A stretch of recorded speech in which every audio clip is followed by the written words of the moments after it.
It's time I tell you what the return of the Sistra actually is, not just the cosmology or the alchemical foundation, but the path itself. So before we go to the depths, I'll explain. The return of the Sistra is a twofold path of a fourfold purpose. It is planetary, collective, and personal. The Sistra path is aligned with alchemical embodiment across the grid with the purpose of coherence of time and memory, beginning with our first journey to Egypt in August of 2026 and completing in spring of 2029. It weaves with other planetary work happening on the grid right now, including what some of you may recognize as Matías De Stefano's Alkhemia path. But the Sistra is distinct path of salt and transduction. The Sistra work with the body and the lunar rhythm, the cisterns of origin and the below, the watery salt reservoirs of Earth's memory and true pulse. Origin here means the Earth's true resonance, rhythm, and field pre-fragmentation or distortion. We do this first by gathering in the Cistern Circle, coming back into our own rhythm, truth, and power, restoring our roots of ancestry and soul lineage with the guidance of the moon and alchemical principles of Ma'at.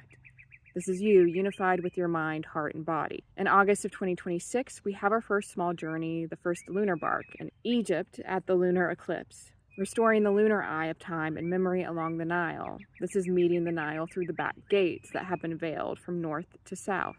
At the second lunar eclipse of a triad of eclipses in August of 2027, we begin the journeys of Tefnut, the wandering goddess of moisture, the principle that spelled the cisterns to sleep.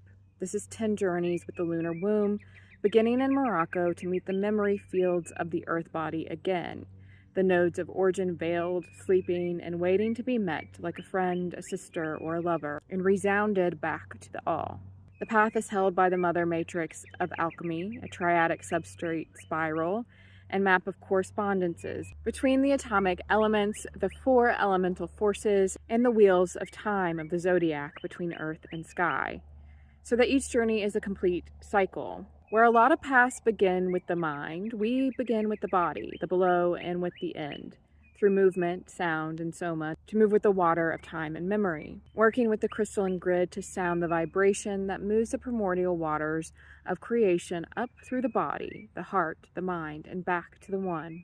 The body is where memory and coherence actually return to presence. We are remembering to receive the earth as mother and co-regulator by deeply meeting her through the land, the people, and the cultures, and respect, humility, and as a circle. I feel like more of the map, the myth, and the sound will be shared here. I'm tuning in each day to see, but follow for the rest, or it's already live on my Substack.